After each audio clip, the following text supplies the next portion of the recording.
There we go. Thank you so much for taking this interview. I was a little bit off time because it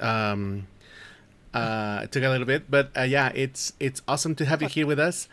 You had just a great game against Furia. You just had a right foot start of this stage two with Cloud9.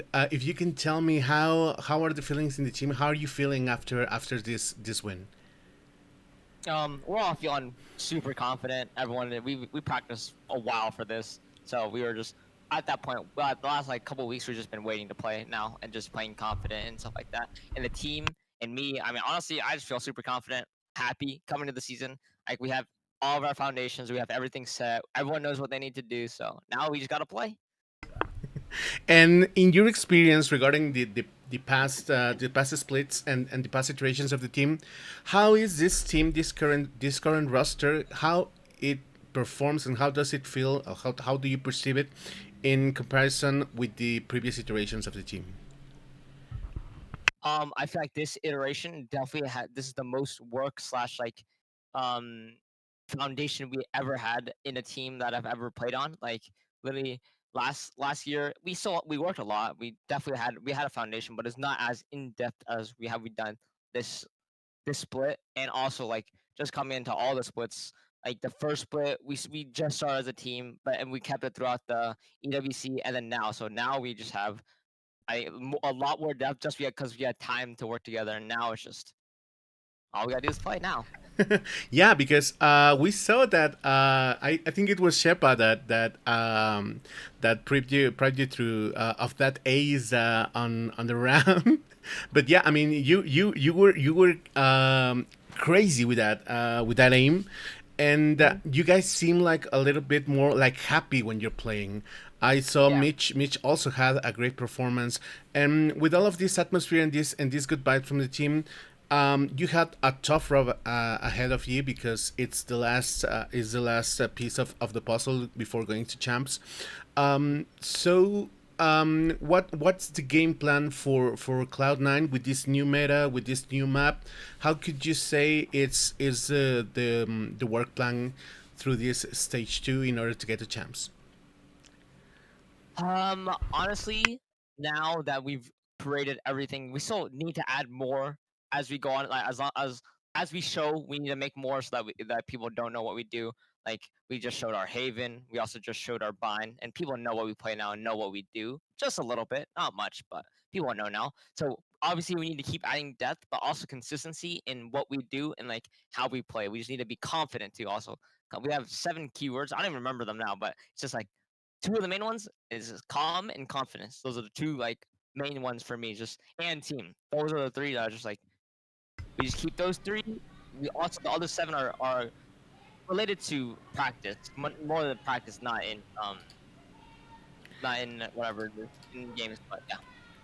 And talking about the competition right now that you had in ahead of you, you are in one of the. I think it's the toughest group of the Mhm. competition right now. You have to share space with G2 with Sentinels. Um, I know you guys focus on your game mostly. You're not like, yeah, I'm gonna beat this one. I'm gonna beat this one. But from your group, who do you think is the team that's gonna demand you the most once you're in the server against? I honestly believe it's probably Sentinels. Honestly, they're always one of the hardest teams to face in the regular season for us, and they've always had the upper hand. But I do feel more confident. Like way, like this is the most confident I feel like I've ever been in terms of just depth and just like focusing on teamwork and stuff like that. I don't need to make no hero plays, nothing like that. And obviously, the second for me is G2. So I mean, G2. I mean, it's just an easy answer. They're always going to be good, good teamwork, good players, good everything. So Yeah, because watching the transmission, I heard the caster says, I believe that that you were about to step a little bit to step a notch down regarding of that push of the game you play. I think I'm hearing myself. Yeah. Ooh, give mm, me a second. Okay. Um, that you're going to step down a little bit regarding the intensity of how you play, but man, that jet was just amazing to watch. Um, Yeah. in that scenario, do you think it's better to for you for your game for your play style to pick jet over neon in maps like heaven? Do you think that helps you like uh, get the composure, or is it more like I just want to have fun in the map?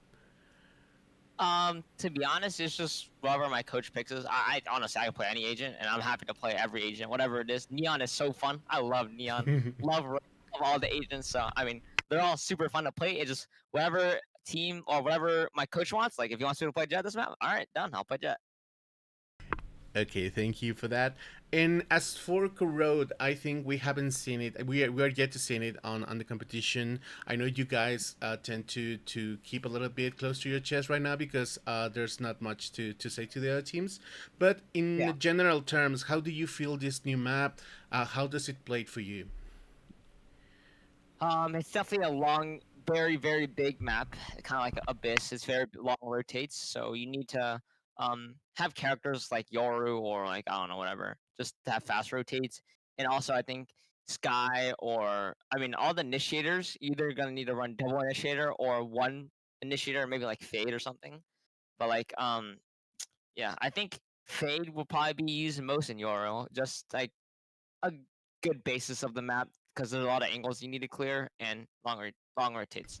Yeah, there's a lot of angles right there in the middle, if you ask me. And Ro- just a final question before we end up our interview.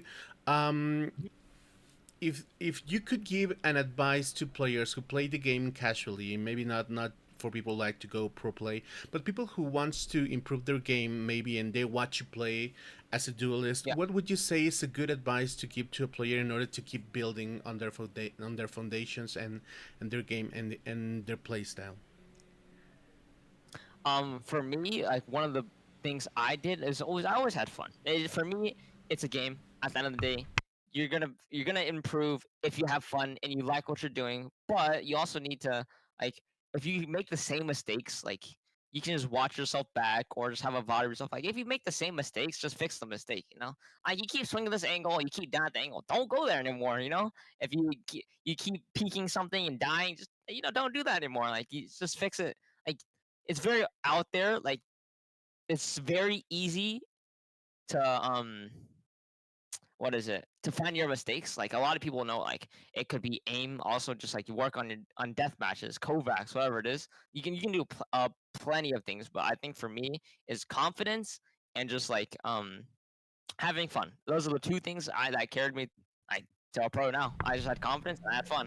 I just ran it down. Didn't matter who I played. It could be the best players in the world, the biggest streamers. It doesn't matter. Just play.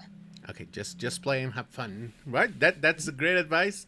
Thank you so much for Yeah. your time, Oxy. Thank you for taking this interview, and best of luck for your next game and for the next episode, for the rest of the stage. In case we don't get to see each other, you guys go win. Okay. Thank you. Thank you. Bye. Thank you. Bye. Somos mares, en la grieta vamos a luchar con nuestras noticias.